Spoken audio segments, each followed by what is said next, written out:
Hi hello నమస్తే. ఈరోజు మనతో పాటు చికోటి నవీన్ గారు ఉన్నారు, మాట్లాడదాము. హలో. ప్రజల్లో యూత్లో ఇంత ఫాలోయింగ్ సంపాదించుకున్నారు, రాజకీయాల్లోకి వస్తున్నారని ఎప్పటి నుంచో అంటున్నారు. ఎప్పుడు వస్తారో, వస్తే ఏ పార్టీ నుంచి పోటీ చేస్తారు? వెరీ షార్ట్ పీరియడ్లో నిర్ణయం తీసుకోవడం జరుగుతుంది. ఇప్పుడు నేను ఒకటి సీరియస్గా పరిశీలిస్తున్నా ఏంది పరిస్థితి ఏంది అనేది. సో టాక్స్ అవుతున్నాయి ఒకటి రెండు పార్టీలతోటి. నాకు నచ్చే విధంగా ఉంటే నా కండిషన్సే ఉంటాయి, వాళ్ళ కండిషన్స్ కాదు. అట్లా ఉంటేనే రాజకీయాల్లోకి వస్తా, లేకపోతే రాను. సో ఇప్పుడున్న పరిస్థితుల్లో మీరు ఏ పార్టీకి వెళ్ళినా ఒక అదనపు ఎనర్జీ తోడవుతుంది పార్టీకి.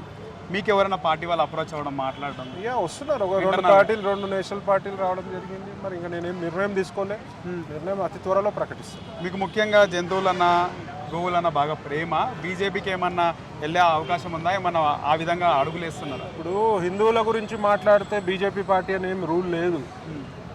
హిందుత్వం అనేది మన రక్తంలో ఉండాలి. ఇప్పుడు వేరే కాంగ్రెస్లో కానీ మరియు టీఆర్ఎస్లో కూడా హిందుత్వవాదులు ఉన్నారు, కాకపోతే వాళ్ళు వాయిస్ బయటికి రారు. ఎజెండా బీజేపీకి హిందుత్వ ఎజెండా. నేను ఏ పార్టీలో అయినా హిందూజం గురించే మాట్లాడతా, హిందువుల గురించే కొట్లాడతా. హిందువులపై జరిగే దాడిని ఖండిస్తూ, గోపై జరిగే దాడిని ఖండిస్తూ నేను హిందువుల సైడ్ మాట్లాడడం జరుగుతుంది. మీరు ఏదైనా పార్టీకి వెళ్ళినప్పుడు కండిషన్స్ ఏం పెడతారా నా పార్టీలోకి వెళ్ళినప్పుడు?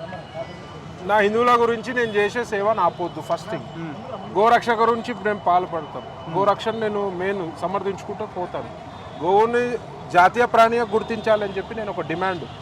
సో అవన్నిటిని ఫాలో అవుతూ, ఇప్పుడు కాంగ్రెస్ సెక్యులర్ పార్టీ అయినా కాంగ్రెస్లో హిందుత్వం గురించి మాట్లాడుతున్నాం. ఇప్పుడు నేను హిందుత్వవాదిని, కానీ ఎదుటి మతాలను నేనేం దాడి చేయట్లేదు. ఎదుటి మతాలను గౌరవిస్తూ నా మతం జోలికి రావద్దని చెప్పడం జరుగుతుంది. నా గోవు జోలికి రావద్దని చెప్పడం జరుగుతుంది.